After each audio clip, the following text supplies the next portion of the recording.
All right. Thanks for tuning into the Sheet Metal Shaping podcast, where we discuss the pursuit of sheet metal shaping education through traditional coach building techniques. My guest on the show today is Dave Ryan at Tor Panel Smasher on Instagram. My man, good to see you. Nice to be here. Thank you very kindly for having anything to do with me today. I'm so excited. I've been following some of your stuff online, and you and I actually had some really great conversation some months back, and I'm excited to do this. Tell the folks a little bit about yourself.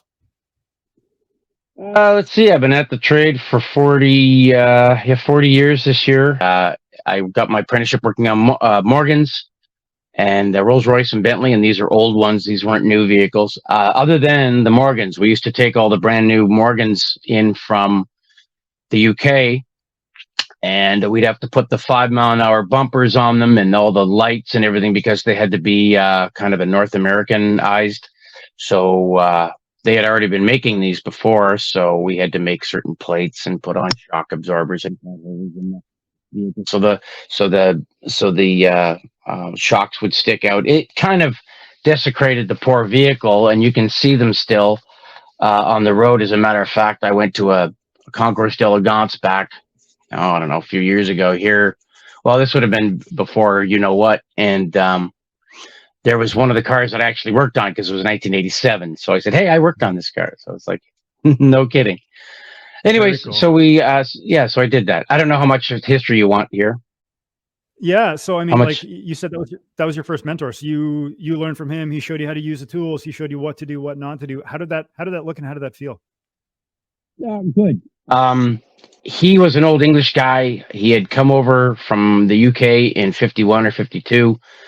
He managed to buy a whole bunch of tools. I forget the name of the company now, out of Hamilton, Ontario. There was an Englishwheel, stake and die set. He had a whole bunch of stuff. So that's where I got to learn how to use the wheel and shaping. I learned how to do some woodwork as well. I had 3 years of the apprenticeship there, which was good. And then I learned how to do lead work. I learned how to do a lot of stuff there. And he had asked me, said, "Dave, is there anything you don't want to do?" And I said, "Yeah, I don't want to paint. I don't want to paint. I don't want to do prep work. I do this. I just want to make the whole thing." So he said, "Well, you can't do that. This is an apprenticeship, so you're going to have to learn how to do a couple of other things." But most of the time he saw that because I'd had my own shop for 3 years and I used to pay my customers about $3 an hour. And most customers don't normally get paid $3 an hour. They're supposed to pay you, but that's what happens when you learn, right? So, so I had done a lot. Because I was making no money, I had to make a lot of stuff. So I would just buy sheet metal and start pounding it out on a stump and that. So I had some years of experience doing that, making a mess anyways. Oh, just that he honed my skills. He honed the skills like a mentor is supposed to do, you know. And he, one of the best jobs I did was I had to make some rocker panels and some metal parts for a 76 Rolls-Royce that, believe it or not, it already had a mess. It was kind of a mess already. Was it 70s or maybe it was early 70s? Anyways, it was that area 70s. And so I made rockers in that, and he was pretty impressed for a young, silly guy. He just honed the skills, and I got the stake and die set was beautiful. I just can't remember the name. Of course, I can't remember the name out of Hamilton, Ontario, that made all these metal shaping equipment. Brown Boggs, maybe? Brown and Boggs, thank you. Yes, Brown and Boggs. He had bought a whole set of this stuff for really cheap because a guy was going out of business and got rid of a lot of stuff. So there was another guy, Mike Lewis, that I think him and Mr. Beer had something to do with. Mike Lewis and the guy that I'll be working for in North Carolina.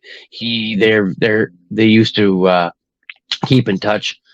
So even though it was Ontario, southwestern Ontario, a lot of people, they very small community, as you know, doing what you do. It's a small community, but.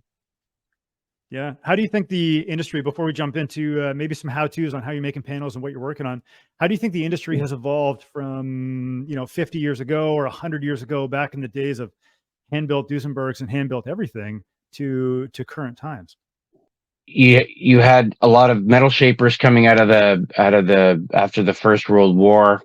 The metal shaping was still good. Most of the metal shaping, I think, a lot of it stopped right after the war. And I don't mean right after, I should say in the 50s.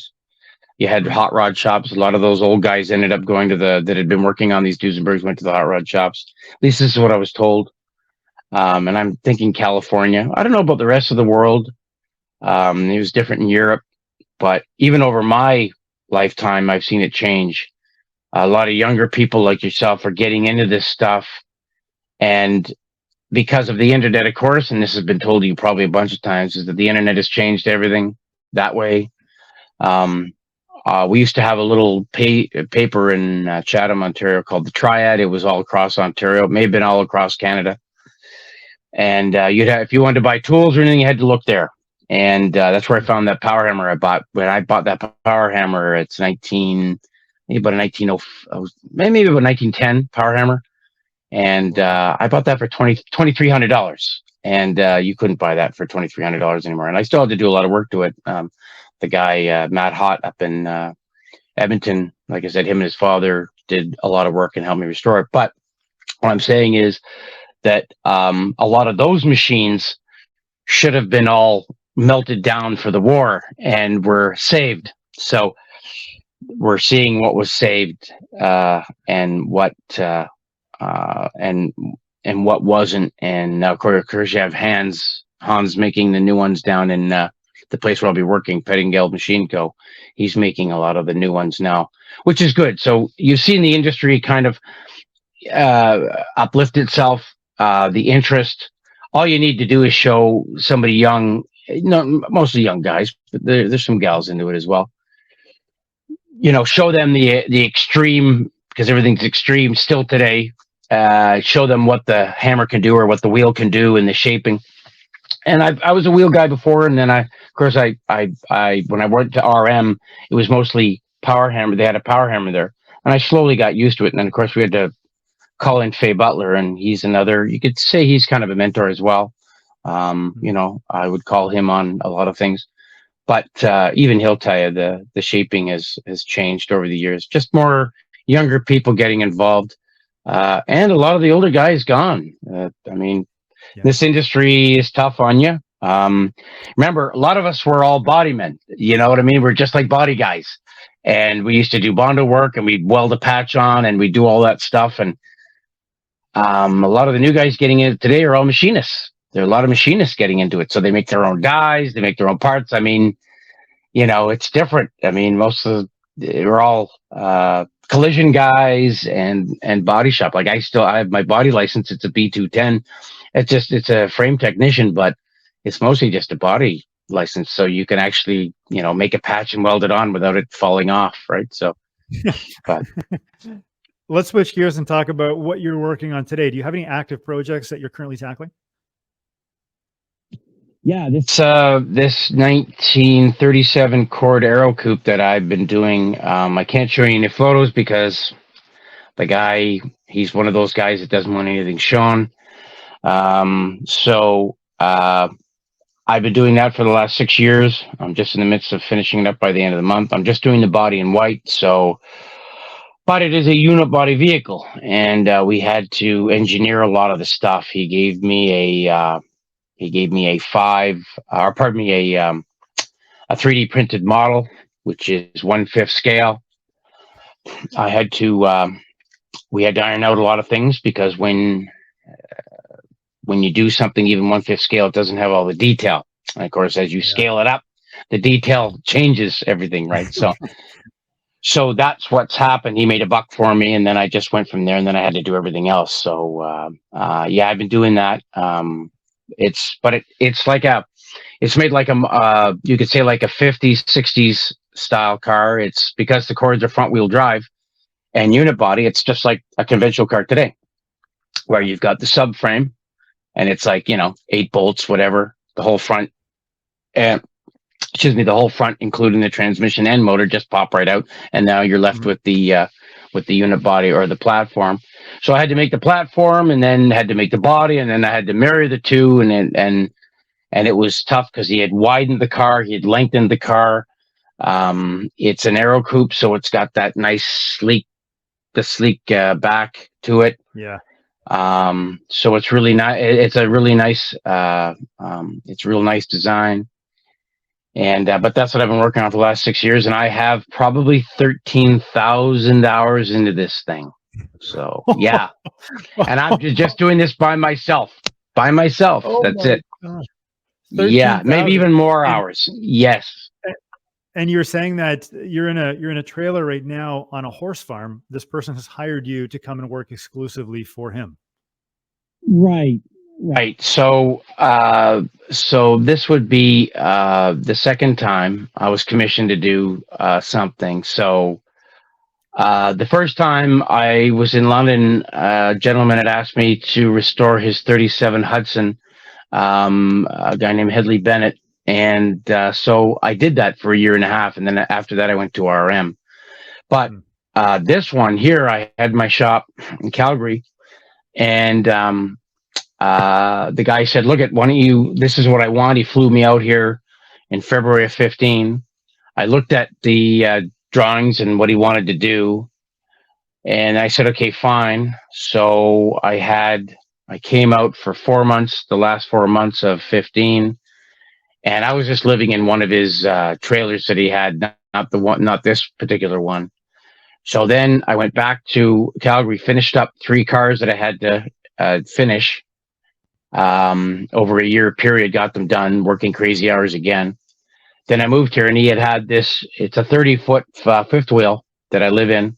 And he bought this for me to live in while I made the car at his place. Wow. So yeah, he's got 21 acres, and that's what I've been doing. And, you know, I park my vehicles here. It's a pretty good gig. It's a good gig. I mean, I don't know how many people get that, where they get commission and they get to actually live on the place, but this is Canada. It's kind of weird. That's why when people get all upset about the rich, I say, look, stop, because they're the only people that pay me. They're the only people that actually, and really it is like that. I don't know if you ever seen that movie, The Fountainhead, with Gary, I think it's Gary Cooper. Same idea. You need those people that the high enders that can finance these things. You know what I mean? Yeah. And they're the only people. And that was the way it was with the Hudson as well. It was the 37, but it was the same thing. They pay you. Yeah, you work out a rate, and then because I've had my own business now for since 2011, so we're into 12 years of doing this stuff. So, but yeah, that's what I've been doing, and so I just pretty much walk to work every day.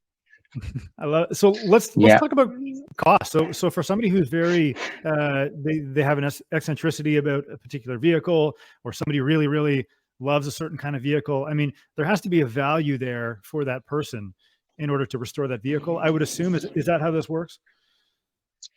Yeah. So a lot of these people, they're kind of, I guess you could call them visionaries. This gentleman, he had a big business. He was in partnership with, and then he sold it.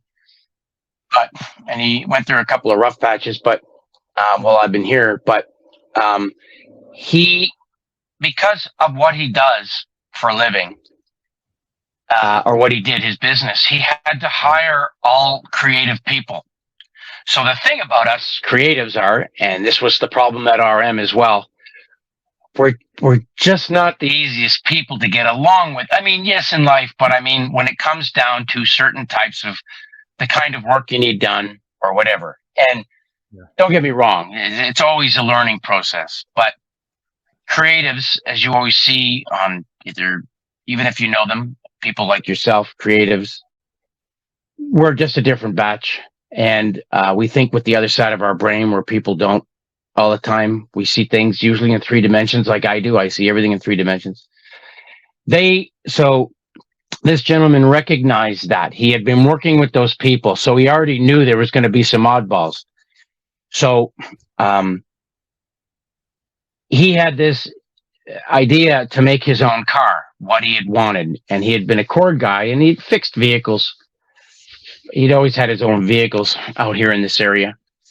for a long time, and finally he had the money to actually finance this thing.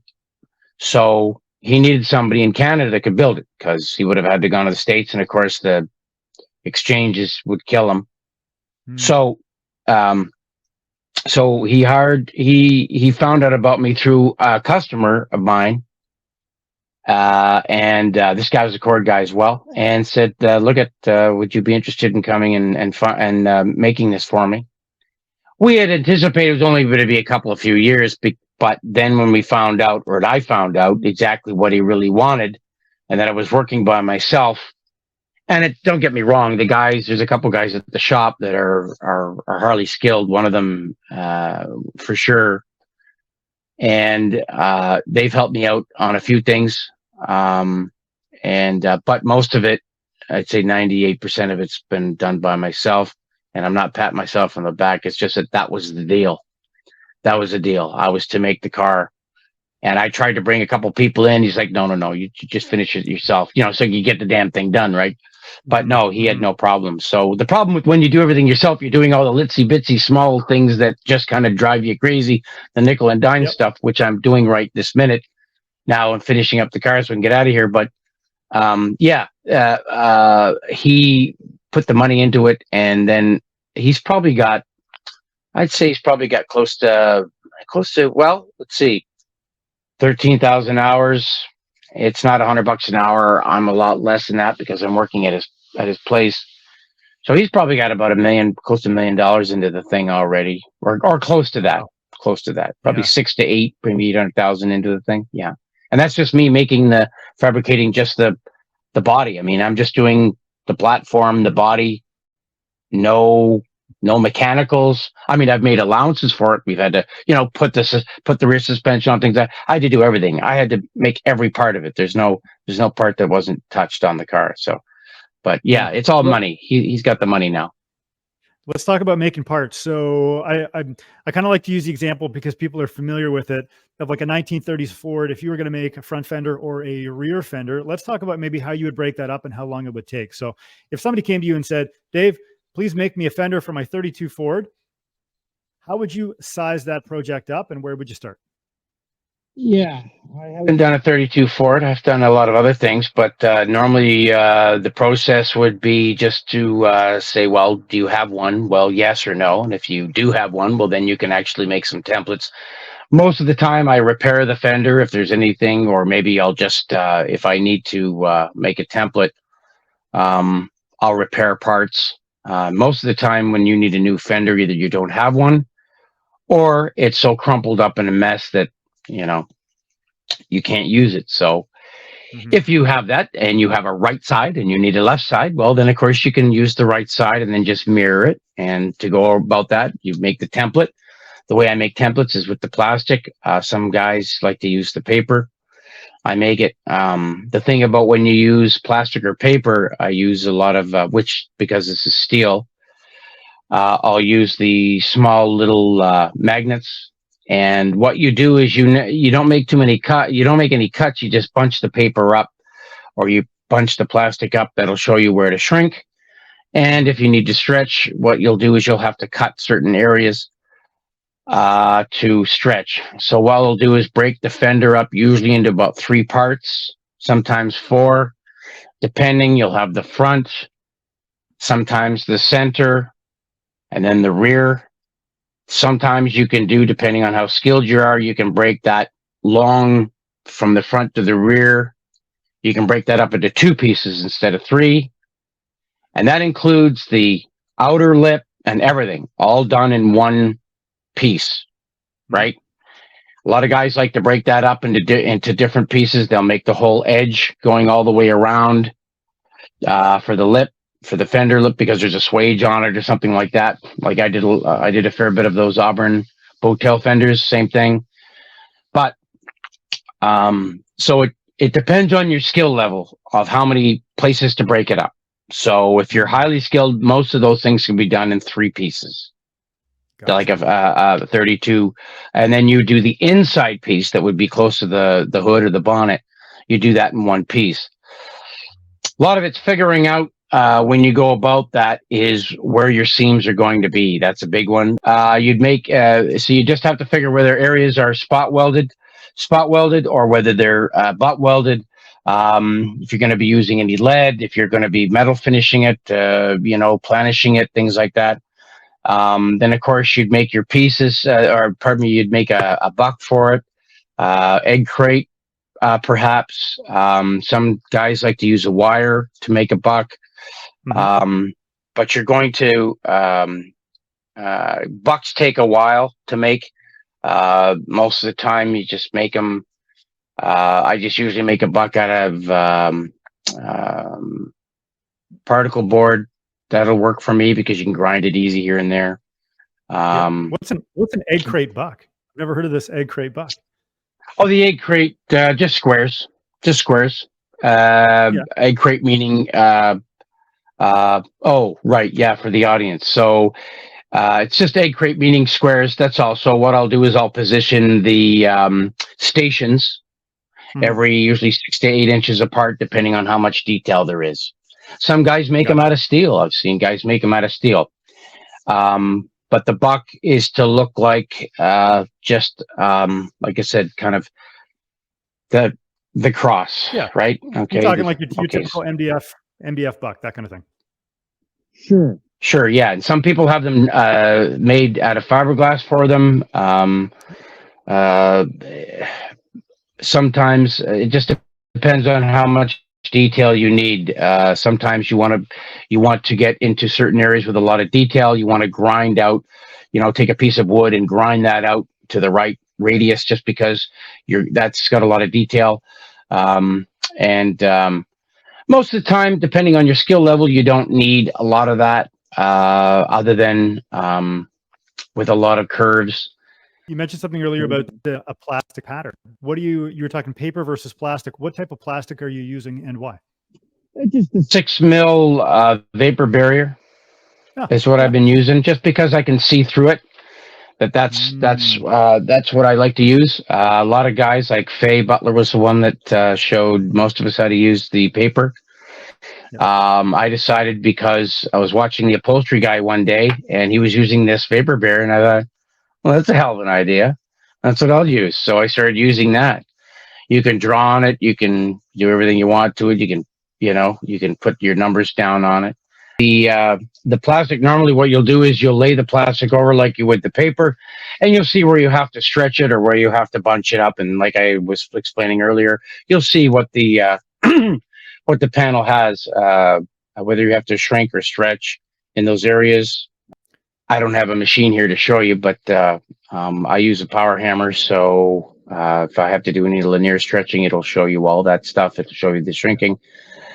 Doing edges, you'll always see like that cup look at the very front of the fender. Those are usually shrinks, right? You can shrink with the power hammer, shrink with the pullmax. A lot of guys make their own machines. They just buy the dies. Cool. In terms of how long it would actually take you to make one of these fenders, assuming you were fairly proficient, obviously you're very proficient, but assuming somebody has some skills, how long should it take them to make a front fender of an early 30s vehicle?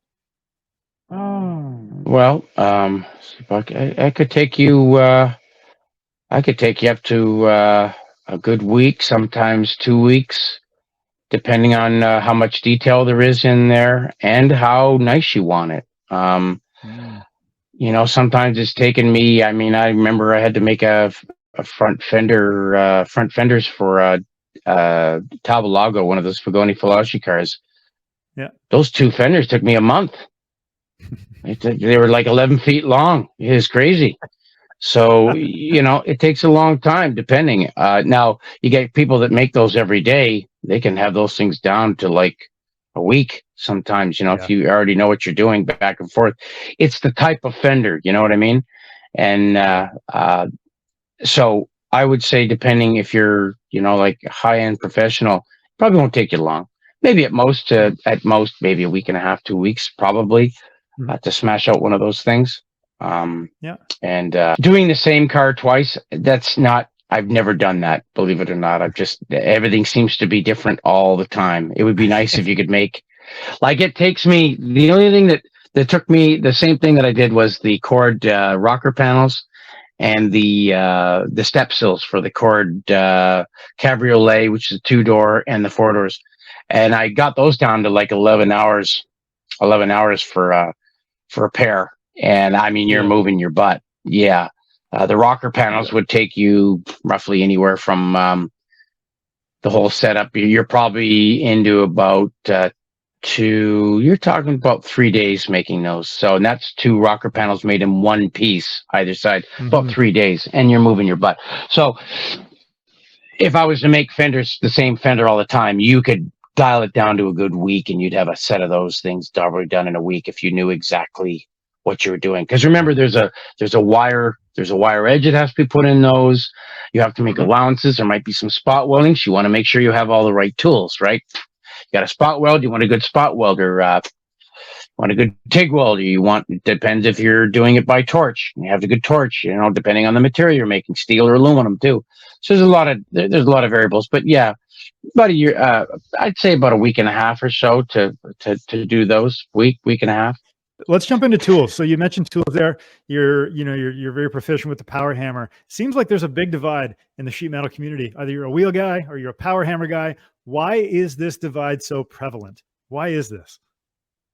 Well, the only reason why I got into the power hammer is because I just like the extreme size of it and the way it was more diverse, and you could do a lot. You could do more things on it than you can a wheel. And okay, fine. There's probably wheel guys out there saying, no, you can shrink on a wheel and everything. Well, that's fine, but I don't know how to do it. I'm not I didn't spend as much time on the wheels I have on the hammer. I learned on the wheel. I don't know why there's such a divide. I guess it's tradition. Canadians are funny. They use the hammer or they use the wheel. A lot of Americans, at one time, it was just plain and simple, a lot of wheels that were in private hands, meaning just like individual guys that did the work. But if you look on all the industries, when they were fabricating all those complete bodies where you needed, 50, 60, 100 guys smashing out parts every day, the hammer was the way to do it. It was the quickest way to do it. Yeah. And it was just faster. But that's not always the case. I don't really know why there's such a divide, but I mean, it's the same principles. The shape and form method is what Fay used. Mike uses it as well. Mike Cleaves, he uses it as well. Depends on how you want to call it, but if you use the same principles, doesn't matter what you use as far as the wheel or the hammer. It's the same principles. It's just when you get into linear stretching and and a lot of complex curves. Like I'll say this right now, the more American body style, put it this way, the more production styled cars that you work on, the hammer has more. I would say it's a little better way to go because you can get a lot of really the shapes. You can get close pieces that I had to make. The hammer really helped a lot because they were very small areas and a lot of really heavy curves that couldn't be done with the wheel. There's just no way. You would have had to use a stump or hammer them, or maybe one of those craft formers. A lot of guys using the craft formers now, but the hammer does the same thing. So that's why. So I would say we're all in the same boat, and we should all come together as a brotherhood. And you're heading down to the States to work with. You're heading down to the States to work with Mike Leaf. What's going on down there? Yeah, so Hans recognized me. See, the thing is, there's a lot of, as you see, I don't post a lot of stuff on my Instagram, and I'm older, and we don't bother with a lot of that stuff. But Mike has a lot of work, and he needs somebody that has some experience. I'm sure he'd like younger guys, but unfortunately, the younger guys don't come with a lot of experience. They come with a lot of passion, but not the experience. And though, compared to Mike, I need a hell of a lot of experience more, because Mike is one of the best at doing this, at shaping, and coach building. He was looking for somebody. Mike has a lot of projects. He needs somebody with experience, so that's why I'm going down there. He's got a lot of stuff going on. He told me he's got some contracts. So he wasn't really divulging too much information, and this was about a year ago. And so he's been very patient with me for me to get down there. Cost me a lot of money though too, but you can buy a home down there for $80,000. So I don't know any place else in Canada you can buy a house for $80,000. But he's got a lot of really good projects, and I can learn, and that's really. And you think, well, you have 40 years experience. What the hell can you learn? Well, there's a lot of things you can learn because I still have a long way. I mean, Mike did a lot of work for for Ford and GM on their prototypes and first run hand built models. So he has. I mean, and they make the vehicles. The panels are made within thousandths of an inch of the buck. And not all of us get to. That's pretty close, and not all of us have that kind of experience. Meaning to get it that close, you still spend the time, and it's not like. Sorry, go ahead. How close do you typically work to a buck? If you're gonna say, look, this is as close as I can get it, or this is reasonable for this car. How close do you go? Yeah. Yes. You've got to get it as close as you can, of course.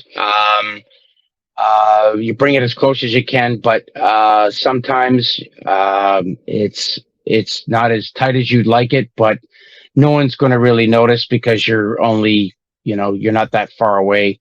But you really want to try and get it as much.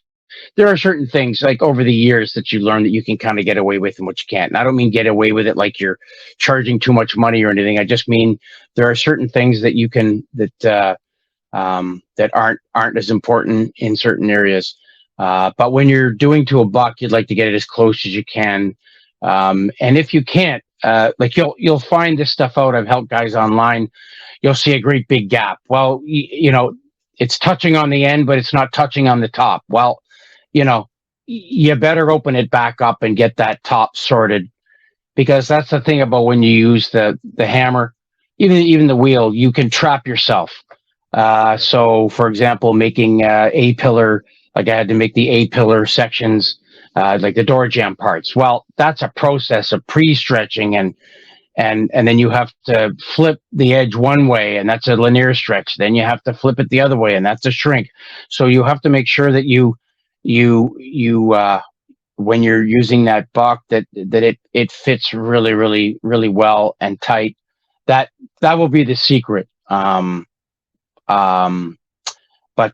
you can't if you don't do that, what's going to happen is you'll have to open it back up. You'll have to open the panel back up again. So you want to get it really as close as you can to it. And you don't want to have to do a lot of metal finishing to it as well. Some guys like to do all the metal finishing, but the more time you spend getting the one part, so you've got to also figure out what part to do first, what part to shrink, to stretch first, and you've got to get that part taken care of, and then you can move to the next part. Like I said, there are some things you can get away with, but I mean, if you're going to do it, you better not have any other. The whole idea is to make it to another shaper, so another shaper can say, "Well, yes, I've done it." Not the guy down the street that's going to say, "Oh, well, yeah, that looks great." You don't care about that guy. I mean, about the shaping part. You just want it to look good, so another shaper looks at it, he goes, "Wow, that's really, really nice. That's really well done." Your doors have a nice shape to them. There's the radius is there. Another thing too is, I don't know if anybody talked about this before, but you need the use a lot of radius gauges to do that. Some guys like to use them. There are natural shapes. Some of them are manufactured shapes, like a lot of this car I'm doing, this cord. It's got a lot of manufactured shapes, stamped shapes, right? So what happens is you need to make some templates. This is before you make the buck, but if you had to make a certain part. So I always check them with the sweeps. The sweeps that I have 60-inch radius gauges that I use. And I also have a small set of Chavant.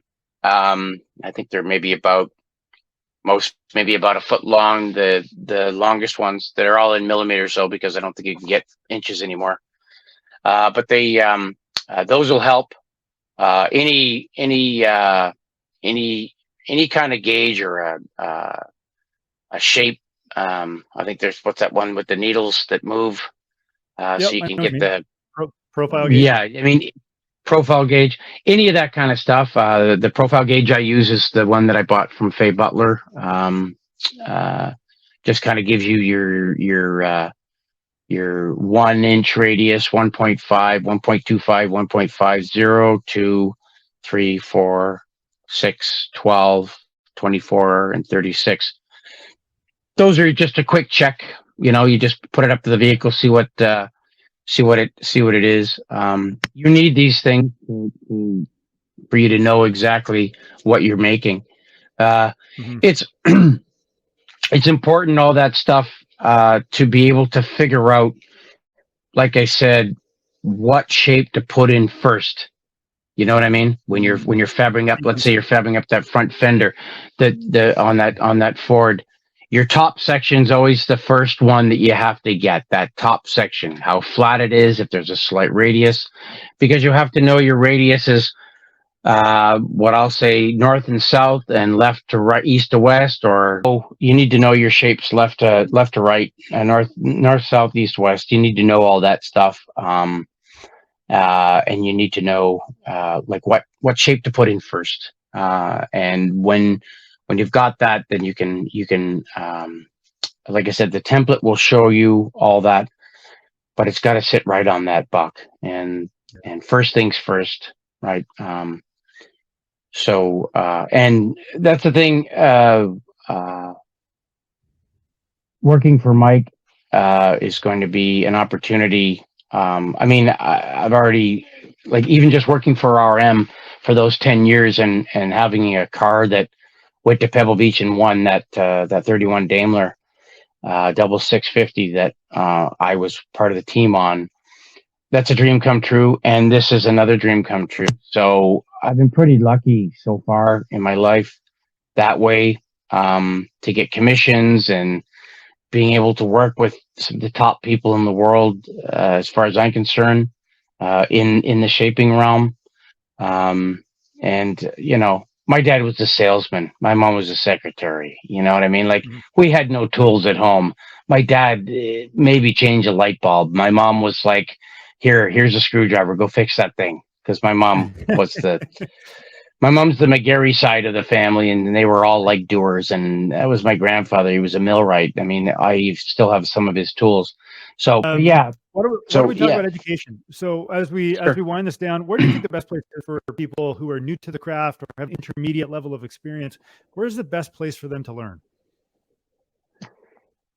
Well, I'll tell you, when RM was looking for people, they didn't hire people that used to work in factories. They did that a couple of times and found out that was a bad idea. So you end up getting a lot of hobby people.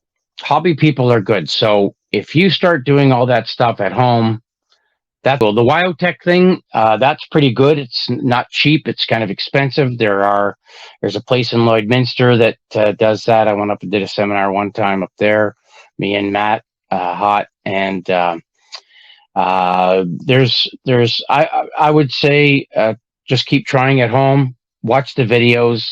That's the only way you're going to be able to do it. Just kind of quickly. Trying to get an apprenticeship right now, I don't know how it works. I got an apprenticeship when I went to Bolton and worked for Mr. Beer. I got an apprenticeship, and I did my 3 years, right? And all the hours I needed to. I don't know if there's more hours now, what's needed. But if you can get an apprenticeship in a shaping firm or some kind of a restoration firm, coach building firm, I would say go for it. But you still need some fundamentals. You still need the, you're 12, 15, 17 years old, taking a hammer and a stump, and you're smashing out something on the stump so you can at least get an idea on how it works, on how it all works. but really it starts in the home. I mean, your kid's drawn something in 3 dimensions already at the age of like 7 or 8, and you already know that there's something special about this one. You know what I mean? Yeah. Yeah, for sure. Well, this has been so much fun. Just the fact that you and I could get some FaceTime together and sit down and have a conversation for a little while. You can tell your experience in the industry it goes deep. It's not just surface level, it goes deep. And it's really cool for you to be able to share that with the audience. So for me to you, thank you so much for being here today. How can people find out more about you? I think I'm Tor Panel Smasher or Panel Smasher on Instagram. Get me. Instagram is probably the best way to get a hold of me. I already helped 3 guys. They give me messages on how to do stuff. Send me photos. I tell them what to do, or give them an idea. Sometimes, most of the time, they heed what I say. I'm not like that. I don't give anybody heck if they don't do what I tell them. I just figure, like, we all got a little rebel left in us somewhere. There's got to be some resistance. They're going to keep trying, becomes futile, and then say, well, I've ripped it apart. I've tried every other way. I think I'll try the way the old guy says to do it. So, and I'm one of those people. I believe, a lot of us had to do that. We had to try. That's why I say, like, do stuff as much as you can at home. Like you probably started. So that's, if you want to get a hold of me, Panel Smasher or Tor Panel Smasher on IG. Yeah, that's the best way. And I will do everything I can to help you, Awesome. Well, thanks again for everybody watching. Don't forget to like, share, follow, and subscribe, and we will see you on the next episode.